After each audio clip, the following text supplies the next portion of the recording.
யோ தாடி உடியா உடியா உடியா இங்கே பாரு நம்ம நண்டு பிரகாஷ் என்ன கொண்டு வந்திருக்காருன்னு. சாக்கு நிறைய பாருங்க காய்ஸ், நமக்காக என்ன எட்டு வந்திருக்காரு நம்ம நண்டு. நம்ம கடைக்கு நீங்க நம்ம நண்டு பிரகாஷ் அவர் மீனை பிடிச்சிட்டு நேரா நம்ம கடைக்க வந்துட்டாரு. இங்க பாருங்க எவ்வளவு மீன் இருக்குன்னு. இதுல பாத்தீங்கன்னா ஒன்னு அவுரி மீன், அது உயிரோட இருக்கு. நல்ல சைஸான அவுரி மீன் காய்ஸ். கிட்டத்தட்ட இந்த மீன் வெயிட் பாத்தீங்கன்னா ஒரு 3/4 கிலோவுக்கு மேல இருக்கும். நல்லா ஆக்டிவா உயிரோட இருக்கு. இப்போ இந்த மீனை என்ன பண்ண போறோம்னா நம்மளோட மான்ஸ்டர் ஃபிஷ் டேங்க்ல விடலான்னு பேசி முடிவு பண்ணியாச்சு. அப்படியே குடுகுடுன்னு தூக்கிட்டு நம்ம டாக்கிள் ஷாப்புக்கு பின்னாடி தான் பாத்தீங்கன்னா நம்ம பெரிய மான்ஸ்டர் ஃபிஷ் டேங்க் வச்சிருக்கோம். அங்க வந்துட்டோம். அங்க வந்து பாத்தீங்கன்னா மெஸ்ல பெரிய ஓட்டை இருக்கு guys. நம்ம இதுக்கு முன்னாடி இதில் ஒரு பெரிய அவுரி மீன் வளர்த்த நாவும் இருக்கா. அந்த மீன் பார்த்தீங்கன்னா இந்த ஓட்ட வழியாக கூச்சி தப்பிச்சிருச்சு. அதே ஓட்டக்குள்ளே இப்போ இந்த மீனை நம்ம விடுறோம்.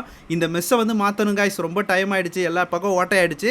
நம்மளோட அடுத்த ப்ராஜெக்டே பார்த்தீங்கன்னா நம்ம மான்ஸ்டர் ஃபிஷ் டேங்க்ல ஒரு அப்டேட் தான். அப்படியே நமக்கு மீன் கொடுத்த நண்டுக்கு கையை குலுக்கிட்டு மறுபடியும் இன்னொரு மீன் கூடியா ப்ளீஸியான்னு கேட்டு அவர் வச்சிருந்தால இன்னொரு விரால் மீனையும் வாங்கிட்டேன் காய்ஸ். மொத்தமாக 2 மீனையும் நம்மகிட்டே கொடுத்துட்டாரு. இங்கே பாருங்க இருக்கு, நண்டுக்கு ஒரு மீன் தான், நமக்கு 2 மீன் காய்ஸ். 2மே உயிரோட இருக்கு. இப்போ இதையும் பார்த்தீங்கன்னா தாடிட்டு சொல்லி தண்ணிக்குள்ள விட சொல்லிட்டோம். நல்ல ஆக்டிவான பெரிய நாட்டு விரால். அப்புறம் நம்ம மான்ஸ்டர் ஃபிஷ் டேங்க்ல நிறைய மீன் இருக்கு, அலிகேட்டர் கார் கூட இருக்கு. இதோட ஃபுல் வீடியோ வேணுமா கமெண்ட்ல சொல்லுங்க.